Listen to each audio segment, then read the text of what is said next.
Am lucrat 10 ani la editura Viață și Sănătate, ca redactor și traducător. Mi-a plăcut această activitate, dar am simțit nevoia de a face mai mult pentru Dumnezeu. Am simțit o chemare din partea lui Dumnezeu să mă implic mai mult în misiune și împreună cu soția mea am început să construim relații. Ne-am mutat din Cluj, din oraș, într-un sat mai mic și acolo am început să facem misiune cu oamenii de acolo. Am avut biserică adventistă, era zona albă și am început să ținem studii biblice la noi în cămin. I-am invitat pe oameni, i-am dus în alte localități, în împrejurime și acolo am înființat niște grupe de studiu biblic și foarte mult ne-a plăcut această activitate. Am simțit că Dumnezeu chiar ne întărește și ne cheamă la această slujire. Da, după un timp, în 2016, am fost chemați într-o altă conferință în lucrare misionară, într-o localitate, într-un oraș pe nume Salonta, unde era mai de mult biserica adventistă, destul de numeroasă, cam 70-80 de persoane erau membri cândva, dar biserica s-a desființat, oamenii ori au decedat, ori s-au mutat în altă parte și biserica s-a închis. Am avut cunoștință cu pastorul de acolo, el m-a invitat ca misionar să facem o lucrare cu familia, să replantăm biserica de acolo. Din nefericire, după o lună, după când ne-am mutat acolo, soția mea a fost diagnosticată cu cancer cerebral și în scurt timp a și decedat. Eu am rămas singur cu 2 copii. Nu știam cum să interpretez această situație din partea lui Dumnezeu. Am fost chemat în misiune și uite că s-a evit această tragedie, cum s-ar zice, în viața noastră. Dar am simțit că Dumnezeu mă întărește și trebuie să înaintez în această chemare pe care am primit de la El. Aveam o viziune puțin mai nouă, nu prea tradițională de a face misiune și oamenii de acolo, o familie care chiar a vrut să ne susțină prima dată în misiune, n-a fost de acord cu metoda mea. Ar fi trebuit să mă duc din casă în casă, să vorbesc direct despre credința noastră adventistă, dar eu aș fi dorit să mă împrietenesc odată cu oamenii, să cunosc mediul înconjurător, pentru că nu știam nimic despre oamenii de acolo, nu cunoșteam pe nimeni și puțin ne-am îndepărtat de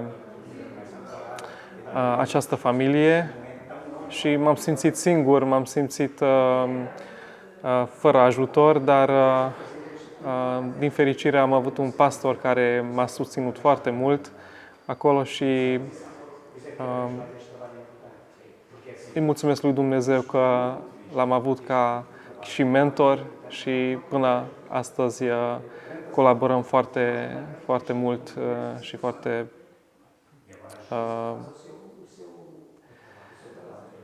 foarte bine. Lucrurile au pornit bine înainte de pandemie. Câțiva ani am reușit să amenajăm clădirea bisericii de acolo. Am amenajat o bucătărie, o cameră pentru conferințe, o bibliotecă și am organizat cursuri biblice, dar prima dată, înainte de asta, am organizat cursuri de gătit, club de sănătate și oamenii au venit cu bucurie la aceste ocazii. Am avut un grup de 20-30 de persoane cu care am organizat și alte activități de timp liber, excursii, sport și a mers totul bine. Am început să facem cu ei studiu biblic, să organizăm un studiu biblic. Între timp a intervenit COVID-ul și oamenii s-au împrăștiat, fiecare cu problema lui, cu treburile lui. Am fost izolați în toată lumea și acolo în Salonta. Și atunci această grupare s-a destrămat, cum s-ar zice. S-a destrămat. Între timp eu m-am însurat și cu noua mea soție, în acel timp, în timpul COVID-ului, am început să lansăm un program de condițiile financiare și lipsa banilor. În perspectiva mea, n-a fost o problemă reală. Știam că Dumnezeu ne va ajuta să înaintăm. Între timp, eu am vândut o casă în care locuiam mai înainte de unde ne mutam la Salonta și am investit niște bani în misiune, în modernizarea spațiului.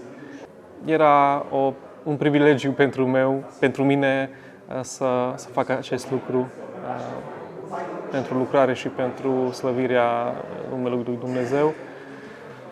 Și am participat cu cei interesați în tabere, plăteam și pentru persoanele respective, cumpăram cărți, reviste. Era o perioadă foarte roditoare și foarte pozitivă pentru mine. În perioada aceea, eu simțeam că scopul vieții mele este să slăvesc pe Dumnezeu, să fac ceva. Acesta era sensul vieții și este sensul vieții și chiar acum îmi văd limitele, îmi văd slăbiciunile,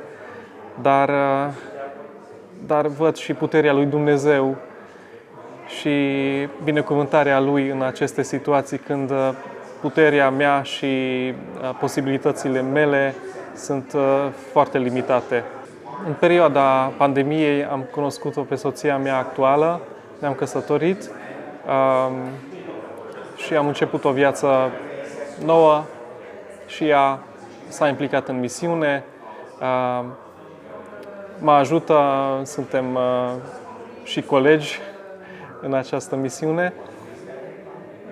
Avem 2 copii, ei au 16 și 15 ani momentan și ne bucurăm de ei. În perioada COVID-ului, împreună cu soția mea, am început o lucrare socială, o cantină socială, cum s-ar zice. Am început să gătim pentru nevoiași, pentru oamenii străzii din orașul acela, Salonta, și am cunoscut unii oameni pe care i-am putut ajuta mai mult decât cu o mâncare caldă sau un medicament sau ceva de genul material. Andreea era colega mea la liceu și în acel timp ea era interesată de religie, provenea dintr-o familie religioasă, protestantă, reformată. Am discutat mult despre Biblie și în acel timp. N-am ținut legătura mulți ani. După ce eu m-am mutat la Salonta, am luat iarăși legătura.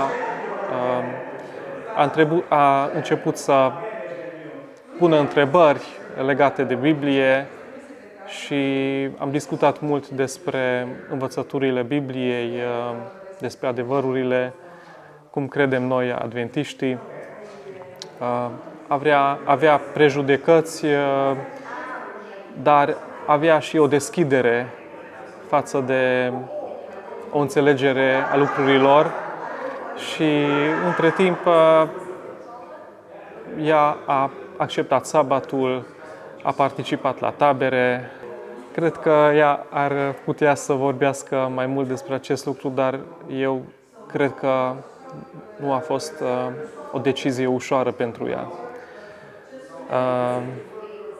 Fiind soție de preot, soțul ei însă a acceptat decizia și acum, în modul în care ei pot, colaborează și lucrează pentru copii, țin studii biblice împreună. Cu Ianuș ne-am întâlnit în perioada pandemiei, am pregătit mâncare pentru el. Era om al străzii, fără casă, fără loc de muncă. Totdeauna îl găseam în stare de ebrietate, dar am văzut în el o comoară. Omul acesta n-ar fi trebuit să ajungă aici. Omul acesta are în el o comoară, are un preț enorm în fața lui Dumnezeu și i-am oferit posibilitatea de a participa la un tratament mai lung de detoxifiere și el, după un timp, a acceptat această ofertă. L-am dus acolo și a petrecut 10 luni în care, în totalitate, el s-a schimbat. Și am văzut decizia lui, am văzut curajul lui, am văzut seriozitatea lui și după 10 luni s-a întors la Salonta ca și un om schimbat.